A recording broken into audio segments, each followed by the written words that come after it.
Isaiah chapter 1, verse 18 says, "Come now, let us reason together, says the Lord.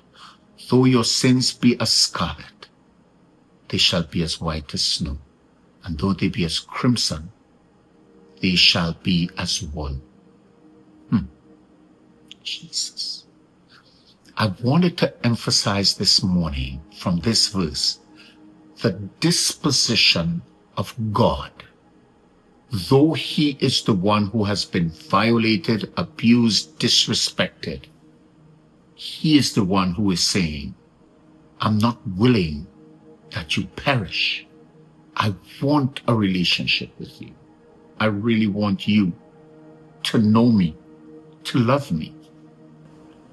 I don't want the thing that separates us to separate us anymore. So even if you can't take it away, I will."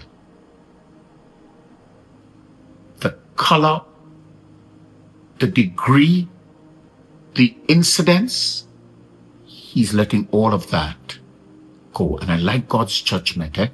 He says, "I cast it into the seas of my forgetfulness." And I often say to people, this is not God having a memory lapse, This is God making a judicial act to pardon and not use what you've done previously ever again against you.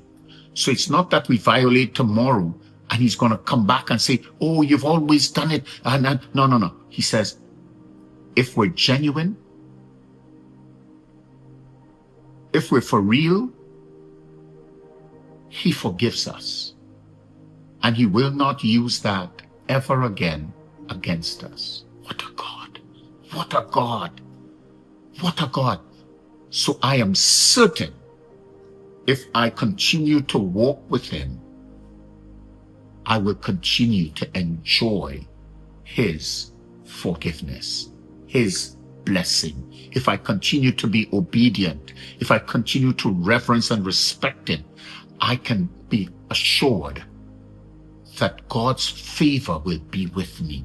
And I say to people, God is not going to eliminate my humanness. He's not going to eliminate my interactions. And I don't want you to think because we're walking with God, we won't be hurt. No, we hurt God. We may have had good intentions. It doesn't mean we didn't hurt him.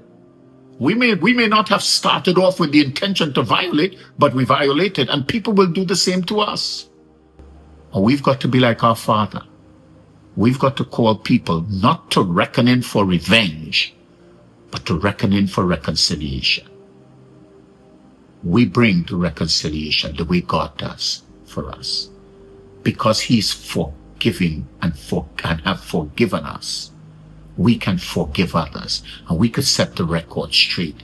And we don't have to pursue revenge. I'm not saying don't pursue justice, but we don't have to pursue revenge, because God is our Father. He'll take care of us. And in so doing, for the unrepentant, he'll also take care of them. Because God is God. God is able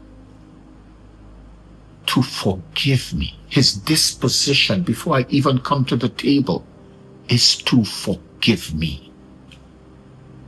Have you been forgiven? Have you come to the table? Have you met with him? If not, could I invite you to do so today? You could simply pray, God, I am the violator.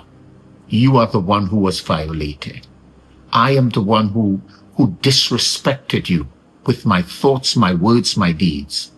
I come now because you said that we could reason together, we could be reconciled.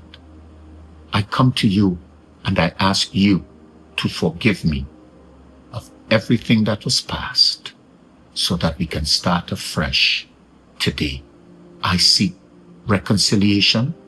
I seek transformation. So I ask that you walk with me from here on in for my life, for the rest of my life. In Jesus' name, amen. Now, if you agreed with my prayer, I hope at the end of it you said me an amen.